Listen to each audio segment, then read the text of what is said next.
ஹalleluya விடிஞ்சிருச்சுங்க. எழுந்துட்டீங்களா? Good morning. நமக்கு ஒவ்வொரு நாளும் தேவனை துதிப்பதற்கும் அவருடைய சித்தத்தை அறிவதற்கும் அனுதின தியானத்தை கொடுத்திருக்கிறாருங்க. பேண்டமிக் காலத்திலே தொடங்கின இந்த அனுதின தியானத்தை இன்றைக்கு வரை தொடர்கிறோம். உங்களில் அநேகர் உங்களுக்கு ரொம்ப உதவியா இருக்குன்னு சொல்றீங்க. காலையிலே வசனத்தால எச்சரிக்கப்படுகிறோம், உங்கள் நாள் ஆசீர்வதிக்கப்படுகிறது என்று எங்களுக்கு வாட்ஸ்அப் பண்றீங்க பாருங்க. அதற்கு ரொம்ப நன்றிங்க. ஆண்டவரை துதிக்கிறோம். இன்னும் உற்சாகத்தோடு எவ்வளவு தடைகள் இருந்தாலும் இந்த அனுதின தியானத்திலே ஒவ்வொரு நாளும் தேவன் கொடுக்கிற செய்தியை உங்களிடத்தில் கொண்டு வருகிறோம். வாங்க ஒரு சிறிய ஜெபம். பரிசுத்தரே, எமக்கு நன்றியப்பா. உம்முடைய வார்த்தைகள் ஜீவ ஊற்றாக இருக்கிறதே அப்பா. எத்தனை முறை கேட்டாலும் புதுமையை எங்களுக்கு கொடுக்கறீங்க, எங்களுக்கு கற்றுக் கொடுக்கறீங்க, எங்களை பலப்படுத்துகிறீங்க. ஆவிக்குரிய வாழ்க்கையில வல்லமையை பெற்றுக்கொள்ள இந்த சோதனைகள் நிறைந்த உலகத்திலே உம்முடைய சாட்சிகளாய் வாழ உம்முடைய வார்த்தைகள் எங்களுக்கு அவசியம் என்று நம்பி உம்மை துதித்துக் கொண்டு உம்முடைய வார்த்தைக்காக காத்திருக்கிறோம். எங்களோடு பேசும்படிக்கு கிறிஸ்துவின் நாமத்தில் ஜெபிக்கிறோம் நல்ல பிதாவே, ஆமென்.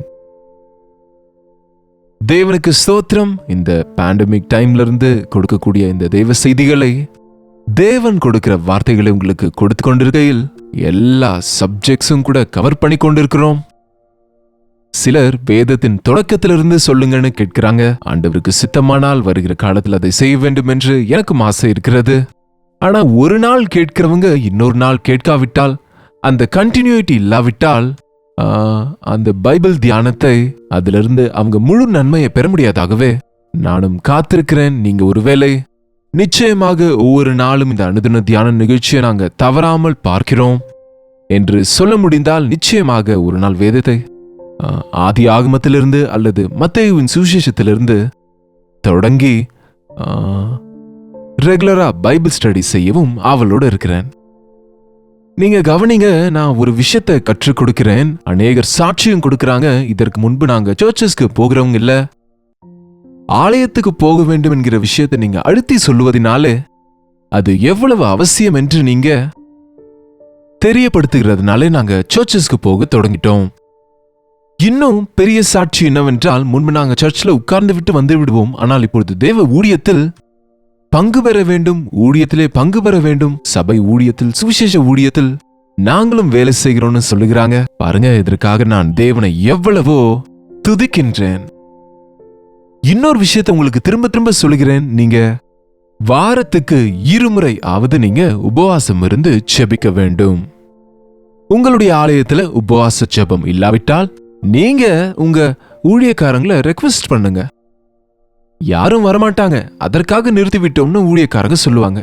நாங்க வருவோம், மற்றவர்களை கொண்டு வருவோம் என்று நீங்க தைரியம் சொல்ல வேண்டும். குறைந்தது உங்க ஃபேமிலி போங்க. ஒரு குடும்பம் ஜெபித்தாலும் அநேக குடும்பங்களை தேவன் சந்திப்பாரு. இன்றைக்கு புதன்கிழமை. சாதாரணமா புதன்கிழமை மிட்வீக் பிரேயர் என்று சொல்லுவாங்க. அநேக சர்ச்சஸ்ல மிட்வீக் பிரேயரை நிறுத்தி விட்டாங்க. காரணம், மனுஷங்க பிஸி ஆயிட்டாங்க, ஜெபத்தின் முக்கியத்துவத்தை மறந்துட்டாங்க. பாருங்க, மனுஷன் தேவனிடத்தில் விண்ணப்பிக்க மறந்து போகிறதுனாலே தேவனுடைய சமூகத்தில் நேரம் செலவிடுவதின் மதிப்பை உணராமல் இருக்கிறதுனாலே, தேவனிடத்தில் ஒரு காரியத்தை கேட்கும்போது விசுவாசத்தோடு அவங்க கேட்காததினாலே, இடைவிடாமல் ஜெபிக்காம இருக்கிறதுனாலே, தொடர்ந்து ஜெபிக்காததினாலே, சோறாமல் ஜெபிக்கிறவர்களா இல்லாததினாலே நம்ம வாழ்க்கையில் அநேக அற்புதத்தை பார்க்க முடியலங்க. நாம தேவன் கொடுத்தா கொடுப்பாரு, இல்லாட்டி கடன் வாங்குவோம். தேவன் சுகப்படுத்தினா படுத்துவாரு, இல்லாட்டி டாக்டர்கிட்ட போவோம். தேவன் செய்தா செய்வாரு, அல்லது ஆபரேஷன் செய்து கொள்வோம். தேவன் செய்தா செய்வாரு, அல்லது லஞ்சம் கொடுத்து எப்படியாவது செய்வோம் என்று இப்படி ஆல்டர்னேட்டிவ் வைத்திருக்கிறதுனால உங்களுக்கு ஜெபங்களுக்கு பதில் வருகிறது இல்ல. முழுவதும் தேவனை நம்புங்க. உன்னால் விசுவாசிக்க கூடுமானால் விசுவாசிக்கிறவனுக்கு எல்லாம் கூடும். இயேசு கிறிஸ்து இந்த சோறாமல் ஜெபிக்க வேண்டும் என்கிற விஷயத்திலே ஒரு உவமையை சொன்னார், ஒரு உதாரணத்தை சொன்னார். பாருங்க, லூக்காவின் சுவிசேஷம் 18ஆம் அதிகாரத்தில் சோர்ந்து போகாமல் எப்போதும் ஜெபம் பண்ண வேண்டும் என்பதை குறித்து அவர்களுக்கு அவர் ஒரு உவமையை சொன்னார். ஒரு பட்டணத்திலே ஒரு நியாயாதிபதி இருந்தான். அவன் தேவனுக்கு பயப்படாதவனும் மனுஷரை மதியாதவனுமா இருந்தான். தேவனுக்கும் பயப்பட மாட்டானாம், மனுஷரையும் மதிக்க மாட்டானாம். அப்படிப்பட்ட ஜட்ஜ் நியாயாதிபதி பட்டணத்திலே இருக்கிறான். அந்த பட்டணத்திலே ஒரு விதவையும் இருந்தாள். அவள் அவனிடத்தில் போய், எனக்கும் என் எதிராளிக்கும் இருக்கிற காரியத்தில் எனக்கு நியாயம் செய்ய வேண்டும் என்று விண்ணப்பம் பண்ணினாள். ஆனால் வெகு நாள் வரைக்கும் அவனுக்கு மனதில்லாதிருந்தது. அவன் யாருக்கும் பயப்பட மாட்டான், எந்த தயவு இரக்கமும் கிடையாது. ஒரு விதவை, ஐயா எனக்கு அநியாயம் நடந்தது, என் என் என் பிதாக்களின் சொத்தை, என் கணவன் சொத்தை எடுத்துக்கொண்டாங்க அல்லது எனக்கு அநியாயம் செய்தாங்க, எனக்கு நியாயம் செய்யுங்க ஐயான்னு அடிக்கடிக்கு காலையில மத்தியானம் சாயந்தரம் எப்போனாலும் அப்போ வந்து ஐயா ஐயா ஐயான்னு சொல்கிறாங்க. தவிர இரக்கமும் தயவும் இல்லாத, கடவுள் பயமும் மனுஷர் பயமும் எதையும் கணக்கு செய்யாத அந்த நியாயாதிபதியாம் அவங்களுக்கு எந்த பதிலும் கொடுக்கவில்லை. ஒருவேளை அவங்க முகத்தையே பார்த்திருக்க மாட்டார், அவங்கள மதிச்சிருக்க மாட்டாரு, அல்லது அவங்கள தாழ்வா நினைச்சிருப்பாரு. போயா, நீ இல்லனா இன்னொரு நியாயாதிபதி ஜட்ஜின் இடத்துல நான் போகிறேன்னு அவங்க நினைக்கல. நீ செய்யாவிட்டால் இன்னொரு விதத்தில குறுக்கு வழியில என்னுடைய நியாயத்தை செய்து கொள்ளுவேன் என்று நினைக்காம அவங்க மட்டும் பிடிய விடாம விண்ணப்பித்துக் கொண்டே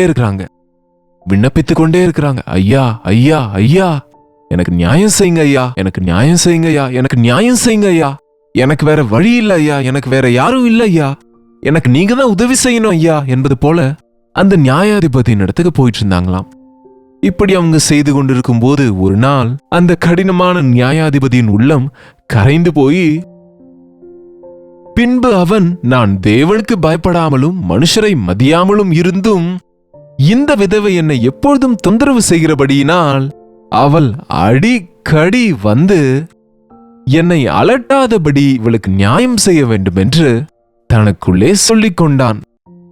யாருக்கும் பயப்படாவிட்டாலும் இவங்க என்னப்பா அடிக்கடிக்கு வந்து என்ன தொந்தரவு செய்யறாங்களே, சரி இவங்களுக்கு தீர்ப்பு செய்து விட்டா இவங்களுக்கு உதவியா இருக்கும்னு மனசுல நினைத்து கொண்டானாம்.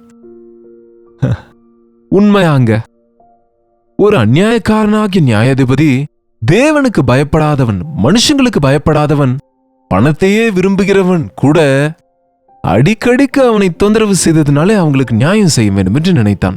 அடுத்து ஆண்டவர் சொல்லுகிறார் பாருங்க, பின்னும் கர்த்தர் அவர்களை நோக்கி, அநீதியுள்ள அந்த நியாயாதிபதி சொன்னதை சிந்தித்து பாருங்கள். அந்தபடியே தேவன் தம்மை நோக்கி இரவும் பகலும் கூப்பிடுகிறவர்களாகிய தம்மால் தெரிந்து கொள்ளப்பட்டவர்களின் விஷயத்தில் நியாயம் செய்யாமல் இருப்பாரோ? ஒரு அநீதியுள்ள நியாயாதிபதி ஒரு திக்கற்ற விதவையின் விண்ணப்பத்தை கேட்டு அடிக்கடிக்கு அவரை விண்ணப்பித்ததினாலே அவங்களுக்கு நியாயம் செய்ய வேண்டும் என்று நினைத்தால், தேவன் தாம் தெரிந்து கொண்டவர்கள், தேவன் நேசித்தவர்கள், ஹல்லேலூயா, இந்த அனுதின தியானத்தை தவறாமல் கேட்டுக்கொண்டிருக்கிறவங்க, நீங்க தேவனாலே தெரிந்து கொள்ளப்பட்டவர்கள். இந்த அனுதின தியானத்தை எல்லாரும் கேட்கிறாங்கன்னு நினைக்கிறீங்களா? உலகத்துல எல்லாரும் பார்க்கக்கூடிய விதத்தில் இருக்கு இது. இந்த சோசியல் மீடியா வந்த பிறகு எந்த தேசத்தில் இருந்தாலும், எந்த பகுதியில் இருந்தாலும், எந்த வீட்டில் இருந்தாலும் ஏசாண்டவருடைய வார்த்தைகளை கேட்க ஒரு பெரிய பாக்கியம் கிடைச்சிருக்கு.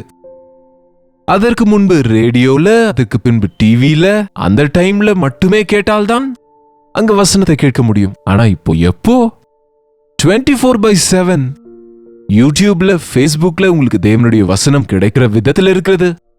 நீங்க ஓபன் செய்தீங்கன்னு சொன்னா, நீங்க வசனத்தை கேட்கிறீங்கன்னு சொன்னா, அந்த ஏவுதல் உங்களுக்கு உண்டானது சாத்தானினால் கிடையாது.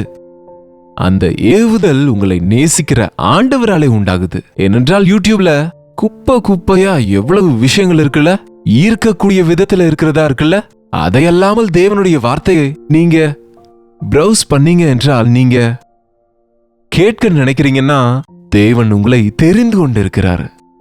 இந்த வார்த்தையின் மூலம் உங்களை பிழைக்க செய்ய வேண்டும் என்று, இந்த வார்த்தைகளாலே உங்கள் விசுவாசத்தை பெருக செய்ய வேண்டும் என்று, அவருடைய வார்த்தைகள் உங்களை தேற்றுகிறதாக, உங்களை தைரியப்படுத்துகிறதாக, உங்களுக்கு நியாயம் செய்கிறதாக இருக்க வேண்டும் என்று தேவன் தெரிந்து கொண்டவர்கள், தேவன் நேசித்தவர்கள்.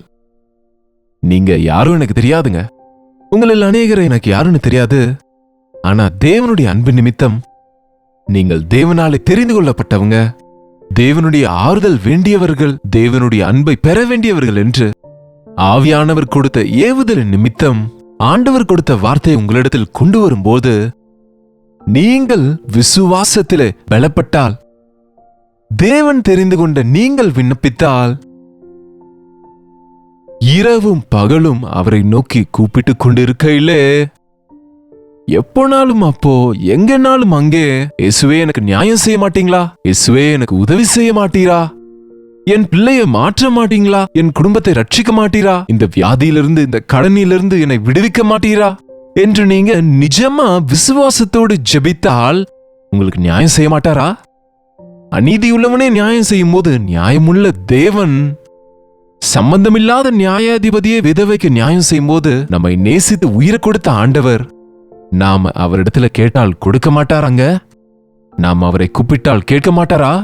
நாம விசுவாசத்தோடு அவரிடத்துல எதிர்பார்த்தால் அவர் பதில் தர மாட்டாரா?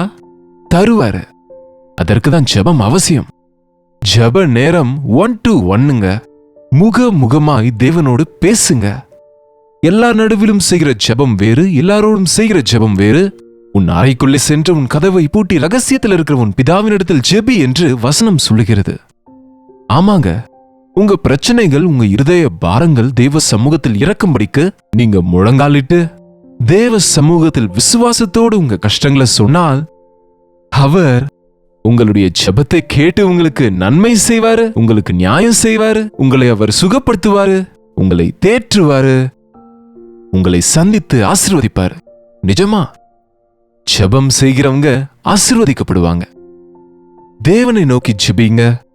தேவனிடத்தில் விடாமல் நீங்க ஜெபிங்க, சோராமல் ஜெபிங்க. இன்னும் எத்தனை நாள் நான் ஜெபிக்கணும்? இன்னும் எவ்வளவு காலம் நான் ஜெபிக்கணும்? பதில் கிடைக்கும் வரைக்கும் ஜெபிக்கணும், பதில் கொடுக்கும் வரைக்கும் ஜெபிக்கணும். சோர்ந்து போகாம பண்ணுங்க. இன்னும் அடிக்கடி செய்யணுமா? ஆமாங்க, அடிக்கடி செய்யணும்.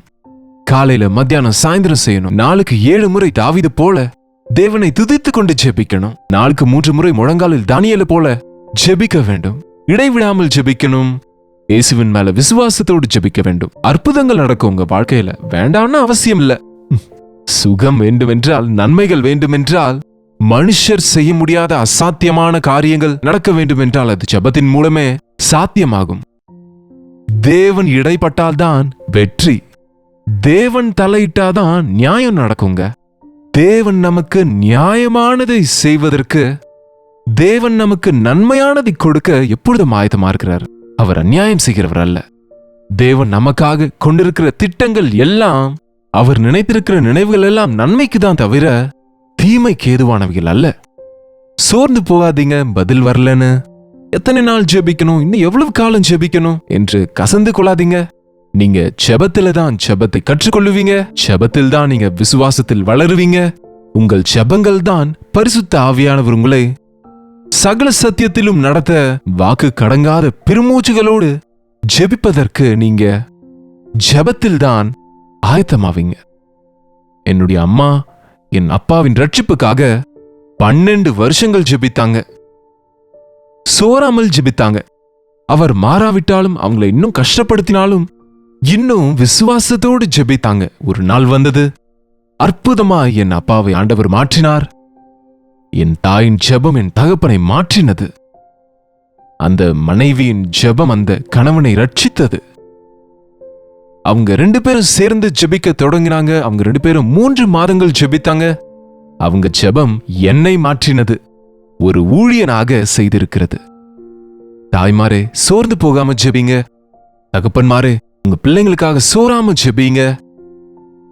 வாலிபனே, சோர்ந்து போகாமல் ஜெபி. உன்னுடைய வெற்றியின் வாழ்க்கைக்காக தேவன் நிச்சயமா வெற்றியை கொடுப்பார். ஜெபம். பரிசுத்தரே, அன்புள்ள தகப்பனே, ஜெபத்தில் கிடைக்கிற வல்லமையை, ஜெபத்தினால் கிடைக்கிற வெற்றியை, ஜெபத்தின் மூலம் கிடைக்கிற நன்மைகளை நாங்க உணரத்தக்கதாக சோராமல் ஜெபிக்க, அடிக்கடி நாங்கள் ஜெபத்திலே உமக்கு ஞாபகப்படுத்துவதற்கு, விசுவாசத்தோடு ஜெபித்து அற்புதமான விடுதலை பெறுவதற்கு எங்கள் ஒவ்வொருவருக்கும் உதவி செய்யும்படிக்கு கிறிஸ்துவின் நாமத்தில் ஜெபிக்கிறோம் பிதாவே. ஆமென். நம் பிதாவாகிய தேவனுடைய அன்பும் குமாரனாகிய இயேசு கிறிஸ்துவின் கிருபையும் பரிசுத்த ஆவியானவருடைய அந்யோன்யமும் ஐக்கியமும் கூடி வந்திருக்கிற நம் அனைவருக்கும் இப்பொழுதும் சதா காலமும் துணையாயிருப்பதாக. ஆமென். தேவனுக்கு ஸ்தோத்திரம். நீங்க ஜெபிங்க, நாங்களும் ஜெபிக்கிறோம். நாங்க மட்டும் ஜெபித்தா போதும் நினைக்காதீங்க, நீங்களும் ஜெபிங்க. ஒரு கல்லை தூக்க முடியாத போது இன்னொரு உதவி கேட்பது நமக்கு சரிதான். அதுபோல உங்களுடைய ஜெபங்கள்ல உங்களோடு கூட சேர்ந்து ஜெபிப்பதற்கு விண்ணப்ப ஜெபம் உங்களுடைய ஸ்தானத்துல உங்களுக்காக ஜெபிக்கதான் தவிர எங்க ஜெபத்துல சக்தி இருக்கு உங்க ஜெபத்துல இல்லைன்றது ஒண்ணும் கிடையாது. ஆகவே அங்க நீங்க இங்க நாங்க ஜெபித்தால் ஆவியானவர் தம்முடைய காரியத்தை செய்வார். ஆகவே உங்க ஜெப குறிப்புகளை தெரியப்படுத்துங்க. ஒவ்வொரு நாளும் சொல்லுகிறோம்ல, 8939801234 நம்பருக்கு ஒரு டெக்ஸ்ட் அல்லது வாய்ஸ் மெசேஜ் மூலமாக நீங்க எங்களுக்கு வாட்ஸ்அப் பண்ணுங்க. போன் செய்தா கூட எடுக்க முடியாமல் இருக்கலாம். ஏன்னா அநேக ஆயிரக்கணக்கான மெசேஜஸ் எங்களுக்கு வருகிறது. நிச்சயமா உங்களுக்காக நாங்க தேவ சமூகத்தில் ஜெபிக்கிறோம். நீங்களும் தேவனிடத்திலிருந்து பெரிய காரியங்களை பெற்றுக்கொள்ளுங்க. நிறுத்தாமல் விடாமல் அடிக்கடிக்கு சோறாமல் ஜெபம் பண்ணுங்க. அற்புதமான பதில பெற்றுக்கொள்ளுவீங்க. கர்த்தருக்கு சித்தமானால் நாளைக்கு மீண்டும் உங்களை சந்திக்கிறேன். இன்றைக்கு புதன்கிழமை இல்லையா? மிட்வீக் பிரேயர் சர்வீஸ் கல்வாரி சபையில நடக்கிறது. சபை ஆட்கள் எல்லாரும் நிச்சயமா கலந்து கொள்ளுங்க. மற்றவங்க நீங்க உங்களுடைய சபைக்கு சென்று ஜெபிங்க. இல்லாவிட்டால் எங்களோடு சேர்ந்து நீங்க உபவாசித்து ஜெபிங்க. அதுவரை கர்த்தருடைய கிருபை உங்களுக்கு துணையா இருப்பதாக.